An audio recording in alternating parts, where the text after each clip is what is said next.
Part 4. You will hear an introduction about an eco-friendly building called the Gherkin. First, you have some time to look at questions 31 to 40.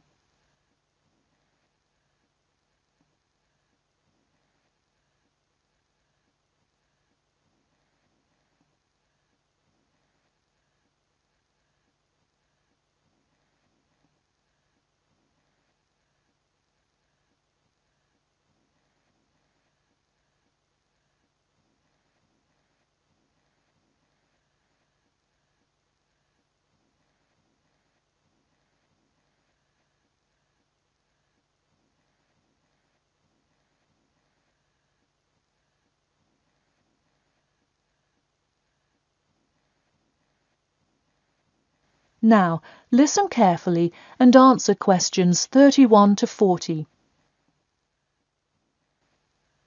Today, I'd like to tell you about how UK architects are playing their part to address the issue of global warming. You have seen many of these iconic buildings while going about your everyday life, but you may not know how they are affecting your tomorrow. In 2003, construction was completed on the famous Swiss rebuilding, or more informally called the Gherkin, a true masterpiece commissioned by the law offices of Foster and Partners. This is not the first ambitious endeavour of the firm. They are renowned for their various philanthropic environmental efforts. The Gherkin, with its cutting-edge green initiative and sharp design, is gaining recognition as an icon in modern architecture.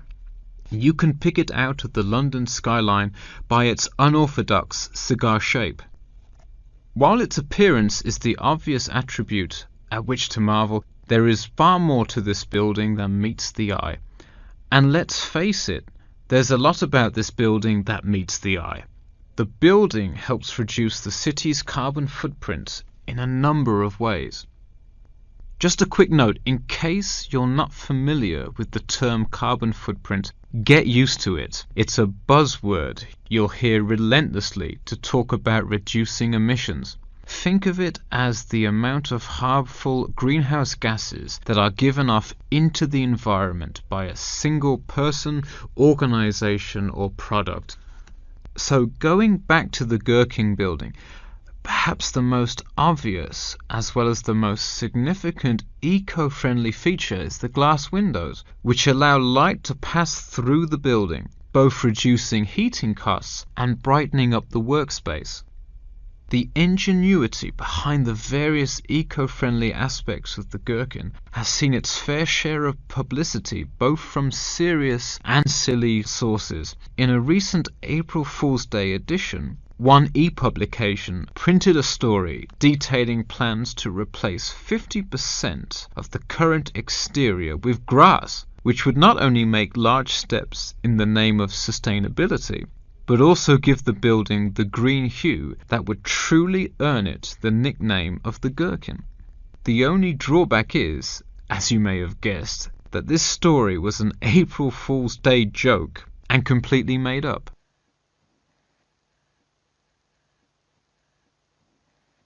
In all seriousness though, the building is setting a new standard of design that other architects and city planners just cannot ignore.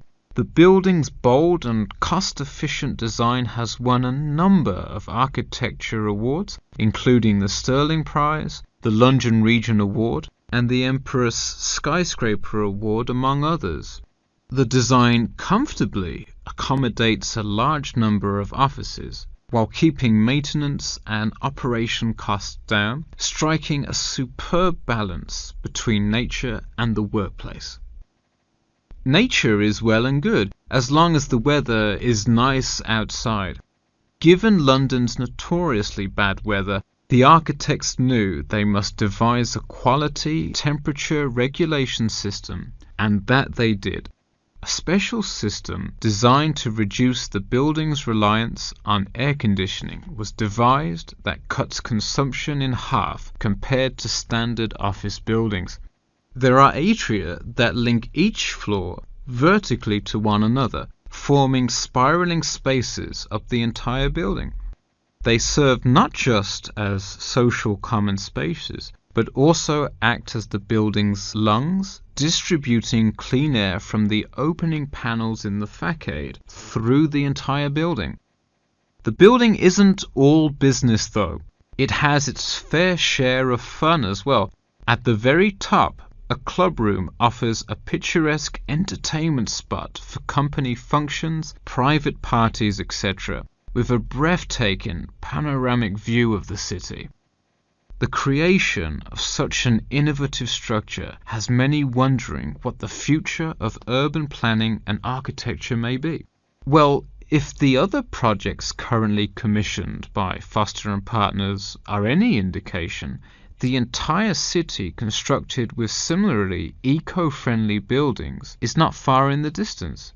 The Masdar City development aims to create a desert city that produces zero waste and removes as much carbon dioxide from the atmosphere as it puts in, a huge feat in protecting our Earth. The Gherkin is a truly impressive feat, yet it is not the only one worth noting. Now to move on to another green initiative, I'll tell you about the Eden Foundation building found in Cornwall.